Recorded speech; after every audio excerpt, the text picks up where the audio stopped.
tak sempat terhenti, seperti jarum jam dinding yang tidak berfungsi. Ada mereka yang jatuh, ada mereka yang sakit, ada mereka yang kehilangan, ada mereka yang meninggalkan. Tidak satu, tidak dua, mereka pergi bergerombol dalam gelombang bernama kematian. Pandemi akan pergi seperti kabut yang hilang sebelum fajar. Asal kalian tidak membawa ego, bergerombol di sana-sini, berhahaha mengabaikan yang diatur. Sungguh elok jika kalian peduli atas nama kemanusiaan. Pakai masker, harga mati. Gak pakai masker, bisa mati.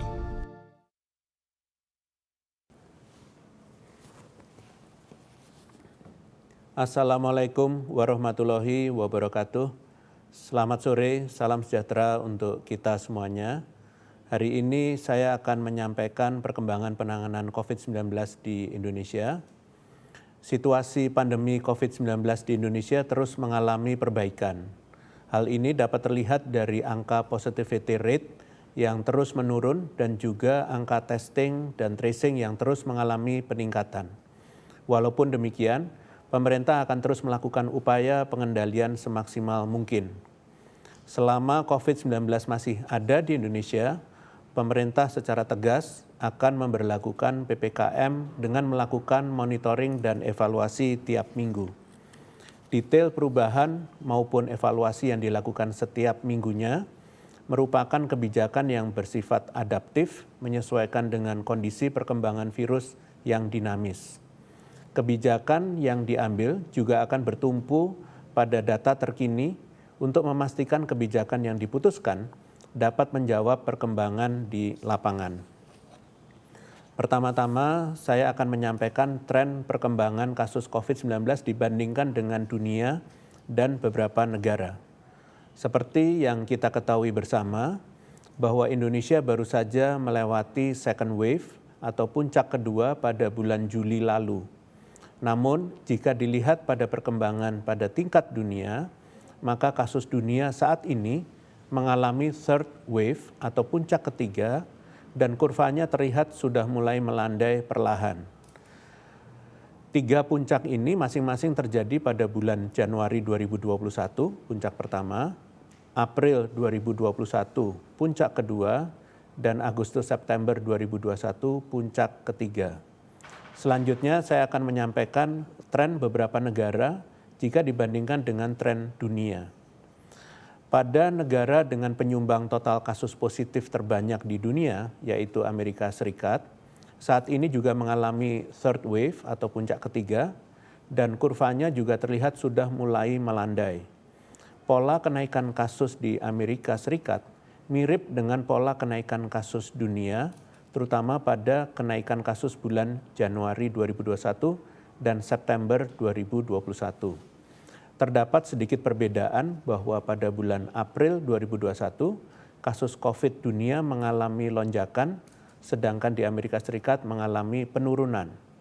Selanjutnya pada Malaysia dan Jepang.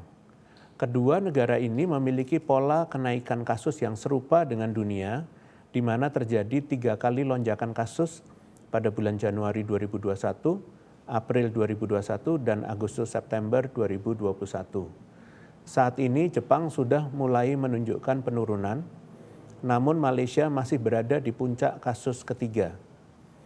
Perkembangan kasus yang paling berbeda dengan negara-negara lainnya adalah perkembangan di India. India mengalami lonjakan kasus pertama pada September 2020, di mana negara-negara lain belum mencapai puncak kasus pertama. Namun ketika negara lain mulai mengalami lonjakan kasus di bulan Januari 2021, India malah mengalami penurunan kasus. Kasus kembali mengalami lonjakan yang sangat signifikan pada bulan April 2021 dan menyumbangkan kasus tertinggi pada periode tersebut. Puncak kasus kedua tersebut mengalami penurunan dan hingga saat ini tren kasus di India menunjukkan kurva datar selama 2,5 bulan berturut-turut di saat dunia dan negara lainnya mengalami kenaikan kasus. Jika dilihat pada pola kenaikan kasus Indonesia dibandingkan dunia dan negara lainnya, maka Indonesia mengalami periode puncak kasus pertama yang sama dengan tingkat dunia, Amerika Serikat, Malaysia, dan Jepang, yaitu pada bulan Januari 2021. Namun uniknya adalah ketika dunia dan negara lainnya mengalami puncak kedua pada April 2021, Indonesia justru masih terus mengalami pelandaian kasus. Dan ketika Indonesia mengalami puncak kasus kedua di bulan Juli lalu, justru negara-negara lainnya dan dunia tidak mengalami kenaikan. Dan pada bulan September ini, kasus di Indonesia terus melandai, sedangkan kasus dunia mengalami third wave atau puncak ketiga. Lonjakan kedua di Indonesia pada bulan Juli lalu, yang tidak diikuti dengan lonjakan kasus dunia, menunjukkan bahwa meskipun Indonesia mengalami kenaikan kasus yang signifikan, namun tidak cukup signifikan untuk berkontribusi pada kenaikan kasus dunia. Lonjakan kasus di Indonesia juga segera dapat ditangani, sehingga kurva menunjukkan pelandaian hingga saat ini, di saat negara lain mengalami lonjakan kasus ketiga. Perkembangan yang baik ini sudah sepatutnya kita apresiasi, karena menunjukkan ketahanan bangsa kita dalam menghadapi pandemi COVID-19. Saya berterima kasih kepada seluruh masyarakat, tenaga kesehatan yang tidak kenal lelah menangani pasien, dan kerjasama yang baik antara seluruh kepala daerah di Indonesia. Ditambah lagi dengan jumlah penduduk Indonesia yang mirip dengan Amerika Serikat, ternyata Indonesia jauh lebih kecil pada jumlah kasus positif harian dan jumlah kasus per 1 juta penduduk. Bahkan jumlah tersebut juga masih lebih kecil dibandingkan negara tetangga yang jumlah penduduknya jauh lebih sedikit daripada negara kita. Tugas besar kita sekarang adalah mempertahankan kurva yang telah melandai ini. Terdapat 2 pelajaran utama yang harus menjadi catatan kita. Pertama, kunci mempertahankan penurunan kasus ini adalah dengan sungguh-sungguh menjaga protokol kesehatan seiring dengan pembukaan aktivitas sosial ekonomi masyarakat. Varian mutasi seperti Delta memang terbukti lebih cepat menular, akan tetapi kasus di India, di mana varian Delta muncul sejak Oktober 2020, namun kasus melonjak di bulan April 2021 di Indonesia, di mana varian Delta ditemukan sejak bulan Januari, namun kasus melonjak di bulan Juli. Jelas terlihat bahwa lonjakan kasus terjadi bukan semata-mata akibat dari varian Delta, tetapi akibat aktivitas sosial ekonomi masyarakat yang tidak diimbangi dengan pelaksanaan protokol kesehatan yang ketat. Apabila kita mampu membatasi aktivitas sosial dan ekonomi, dampak dari mutasi varian tidak akan menyebabkan lonjakan kasus yang terlalu signifikan. Kedua, dengan melihat pola lonjakan di Indonesia berselang 3 bulan dari lonjakan di dunia serta India, Malaysia, dan Jepang, maka kita harus waspada dan tetap disiplin protokol kesehatan agar kita tidak menyusul third wave atau lonjakan ketiga dalam beberapa bulan ke depan. Kita dapat belajar dari India mengingat kasus di negara ini telah mendatar selama 2,5 bulan terakhir, meski sempat mengalami kenaikan signifikan. Selanjutnya, saya akan menjelaskan mengenai strategi penanganan COVID-19 di Indonesia selama lonjakan kasus kedua, sehingga kasus dapat ditekan dengan maksimal hingga saat ini. Per minggu ini, laju kasus nasional telah konsisten mengalami penurunan selama 8 minggu berturut-turut. Kasus di minggu ini telah turun 88,9% dibandingkan puncak kedua. Bahkan jumlah kasus minggu ini lebih rendah dibandingkan puncak pertama dan mendekati titik kasus terendah pada tanggal 10 Mei lalu. Penekanan kasus ini tercapai karena kerjasama pemerintah yang bergerak cepat menyusun kebijakan dan seluruh lapisan masyarakat yang kooperatif dalam menerapkannya dengan disiplin. Langkah-langkah yang diambil adalah begitu kasus meningkat, pemerintah langsung menetapkan kebijakan pemberlakuan pembatasan kegiatan masyarakat atau PPKM yang dilanjutkan dengan pembatasan yang lebih ketat atau PPKM level 1 sampai dengan 4 yang dilaksanakan pada 26 Juli hingga saat ini. Pemerintah juga mengatur perjalanan baik dalam negeri maupun luar negeri. Kebijakan tersebut dievaluasi setiap minggunya melalui rapat koordinasi rutin pusat dan daerah dan akan terus disesuaikan dengan perkembangan kasus yang dinamika yang terjadi di masyarakat. Respons cepat dalam peningkatan kesiapan fasilitas kesehatan juga menjadi modal utama dalam menghadapi lonjakan kasus. Jumlah tempat tidur di rumah sakit rujukan terus ditambah dan hingga saat ini telah mencapai 116.939 tempat tidur. Alat kesehatan pendukung seperti oksigen dan ventilator juga terus dipenuhi dengan melakukan distribusi pengadaan dan donasi isotank dan oksigen ke berbagai rumah sakit rujukan, serta pemenuhan kebutuhan tenaga kesehatan dengan memanfaatkan dokter internship dan perawat yang belum uji kompetensi dengan supervisi perawat senior. Tempat isolasi terpusat juga difungsikan untuk mengurangi beban rumah sakit rujukan, di mana terdapat hingga lebih dari 20.000 tempat tidur di tempat isolasi terpusat di seluruh Indonesia. Testing dan tracing juga menjadi fokus utama. Testing terus ditingkatkan hingga mencapai hampir 1 juta orang diperiksa dalam 1 minggu dengan jumlah laboratorium yang terus ditambah hingga saat ini terdapat 796 laboratorium rujukan di Indonesia. Untuk mencegah terjadinya lonjakan kasus yang semakin tinggi, maka laju vaksinasi terus ditingkatkan hingga mencapai 10 juta per 10 hari sejak Agustus 2021. Dan pemerintah terus mengupayakan tercukupinya stok vaksin nasional dan meningkatkan cakupan distribusi vaksin yang merata. Seperti yang saya sampaikan sebelumnya, bahwa lonjakan kasus telah kita lewati dan saat ini tugas besar kita adalah menjaga agar tidak kembali terjadi lonjakan kasus. Pelaksanaan kebijakan PPKM perlu untuk terus ditingkatkan dan masyarakat tidak boleh lengah dalam menerapkan protokol kesehatan. Sebagai catatan, pada minggu lalu masih ada 80 kabupaten atau kota dengan kepatuhan rendah dalam memakai masker dan 95 kabupaten kota dalam menjaga jarak. Pengawasan protokol kesehatan menjadi kunci mencegah terjadinya lonjakan kasus kembali. Tidak bosan saya ingatkan bahwa Satgas, Posko di tingkat desa atau kelurahan, dan fasilitas publik menjadi sarana yang penting untuk mendukung implementasi pengawasan protokol kesehatan. Saat ini baru sekitar 41% desa atau kelurahan di Indonesia yang membentuk posko. Capaian pengendalian lonjakan kasus kedua ini adalah buah dari pembelajaran yang terus-menerus. Pertama, adaptif, yaitu siap untuk melakukan pembaharuan jika diperlukan sesuai data real di lapangan. Kedua, menyeluruh, artinya seluruh elemen yang ada di masyarakat punya peran penting sebagai bentuk tanggung jawab bersama, misalnya pembentukan satgas di desa atau kelurahan dan di setiap fasilitas publik. Ketiga, pendekatan dua arah, top down dan bottom up, yaitu mencoba menghubungkan secara berjenjang komando pengendalian terkecil di daerah sampai ke tingkat nasional.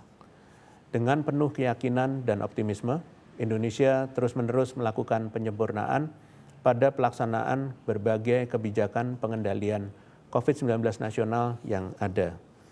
Selanjutnya, saya akan menyampaikan peran yang dapat Indonesia berikan terhadap penanganan COVID-19 secara global. Indonesia adalah bangsa yang besar dan hal ini terukur dari jumlah penduduk serta luas wilayahnya. Sebesar 3,5% penduduk dunia merupakan penduduk yang menetap di Indonesia. Dan sebagai negara kepulauan terluas di dunia, luas Indonesia melebihi wilayah Eropa Barat.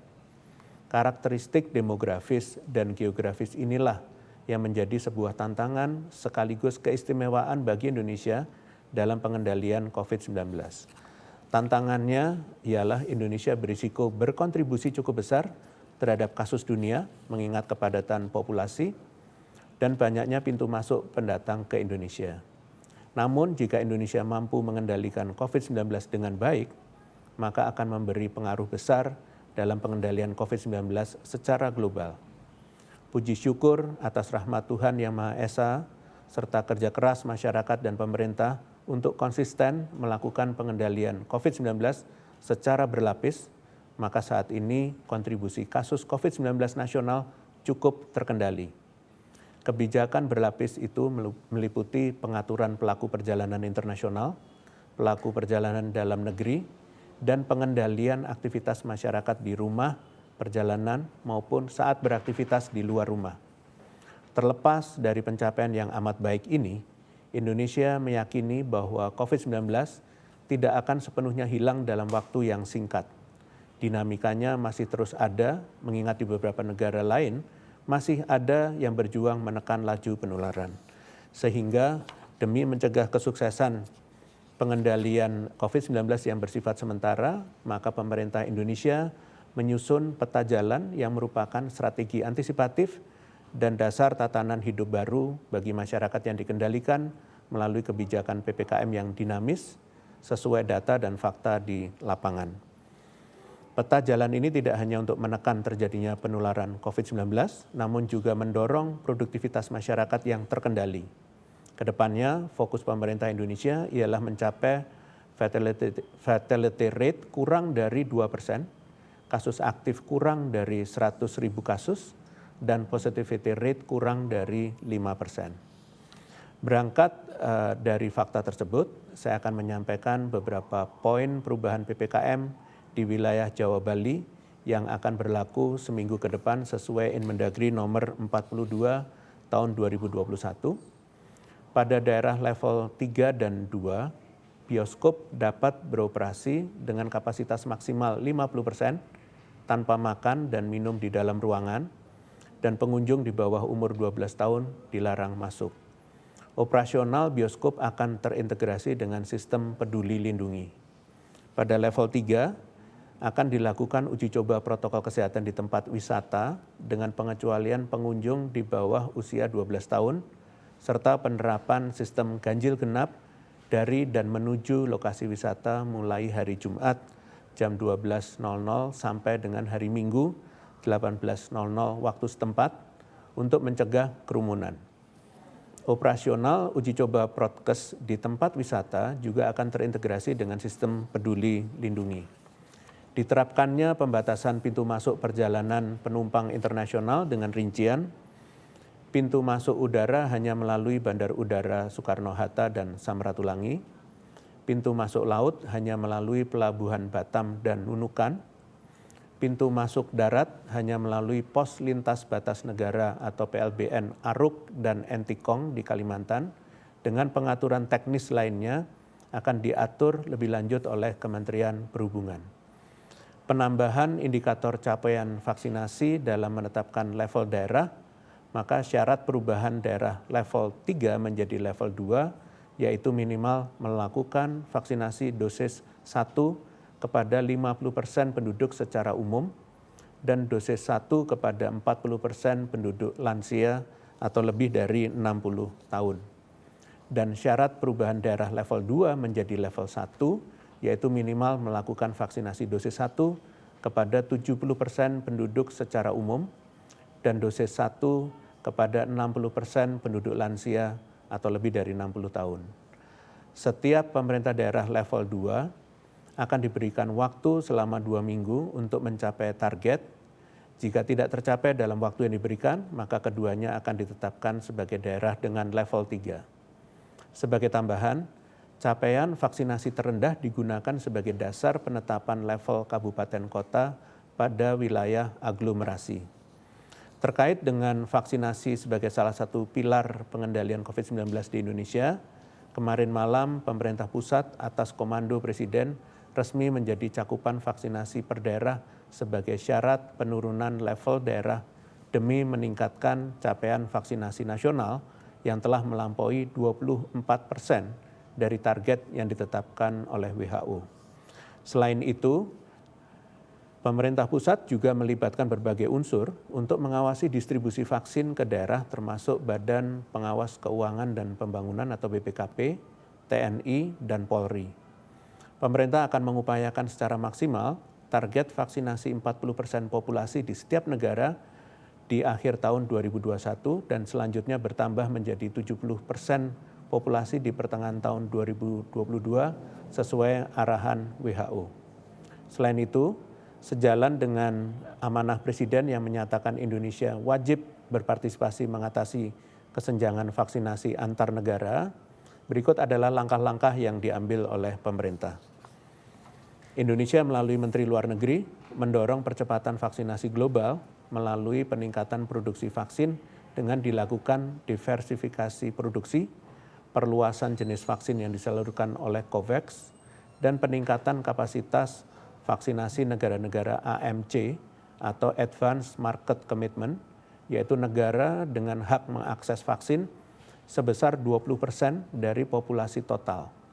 Ini adalah bentuk solidaritas global untuk mendukung distribusi vaksin berkeadilan. Indonesia ikut berkomitmen setidaknya sampai di akhir tahun ini hanya memberikan vaksin booster ketiga kepada tenaga kesehatan, asisten tenaga kesehatan, dan tenaga penunjang yang bekerja di fasilitas pelayanan kesehatan sebagai bagian dari populasi berisiko. Sebagai bagian dari rencana jangka panjang dalam menetapkan rencana hidup berdampingan dengan COVID-19, Indonesia pun ikut serta dalam perumusan deklarasi di antara negara anggota G20 dan beberapa badan internasional lainnya seperti WHO, UNICEF, Bank Dunia, dan Gavi. Deklarasi ini menyatakan Indonesia sebagai negara yang ikut berkomitmen melakukan upaya pemulihan pasca pandemi COVID-19, berkolaborasi dengan negara lain dalam penanganan pandemi, menggunakan pendekatan One Health untuk inklusivitas penanganan kesehatan manusia, hewan, lingkungan yang saling terkait dan memberikan akses terhadap farmasi dan alat kesehatan yang mudah dan cepat. Sebagai penutup, saya ingin menyampaikan informasi terkini terkait COVID-19. Badan POM telah memberikan emergency use of authorization terhadap 3 vaksin COVID-19 yang menggunakan platform non-replicating viral vector. Ketiga vaksin tersebut adalah Sputnik V, vaksin Janssen, dan vaksin Confidencia. Ketiga jenis vaksin COVID-19 ini diperuntukkan untuk masyarakat yang berusia 18 tahun ke atas. Sedangkan untuk dosisnya, vaksin Sputnik V akan disuntikkan 2 kali dengan interval 3 minggu atau 21 hari. Sedangkan vaksin Johnson dan vaksin Confidencia hanya disuntikkan masing-masing 1 kali saja. Demikian konferensi pers pada hari ini. Saya lanjutkan dengan sesi tanya-jawab media. Terima kasih. Ada pertanyaan Prof dari Fitri, liputan6.com. Cakupan vaksinasi dosis pertama dan vaksinasi lansia masuk menjadi indikator penentuan level PPKM. Salah satunya, kota-kota yang saat ini berada pada level 2 akan diberikan waktu selama 2 minggu untuk mengejar target capaian vaksinasi. Jika indikator vaksinasi masih belum penuhi target atau hanya dosis pertama yang penuhi target, apakah level PPKM langsung kembali naik meski indikator leveling lainnya tergolong baik? Ya, terima kasih pada liputan6.com. Berdasarkan instruksi Mendagri nomor 42 tahun 2021, indikator vaksinasi untuk penetapan level kabupaten kota melingkupi 2 aspek, yaitu capaian vaksinasi pada populasi umum maupun lansia. Kedua, target ini berdiri bersamaan, tidak terpisah, sehingga jika tidak bisa dicapai keduanya, maka level daerah harus naik. Pemerintah berharap penambahan indikator ini menjadi pemicu motivasi daerah melakukan percepatan vaksinasi daerah segera. Hal ini bukan hanya terkait kunci pelonggaran kegiatan, namun juga keselamatan dan kesehatan masyarakat. Terima kasih. Selanjutnya, bagaimana tanggapan Satgas mengenai 3.830 orang positif COVID-19 yang masuk kategori hitam dari hasil scanning Peduli Lindungi yang mana mereka masih berkeliaran? Saat ini bagaimana tindak lanjut pemerintah kepada masyarakat yang terdeteksi positif COVID-19 setelah di-scan lewat Peduli Lindungi? Terima kasih. Pemerintah berkomitmen dengan kerjasama bersama Satgas di fasilitas publik untuk segera merujuk orang yang terjaring atau masuk ke kategori hitam atau tergolong positif atau memiliki kontak erat untuk segera dipindahkan ke fasilitas isolasi terpusat terdekat. Baik, dengan demikian konferensi pers pada sore hari ini berakhir. Terima kasih atas perhatiannya. Selamat sore. Wassalamualaikum warahmatullahi wabarakatuh.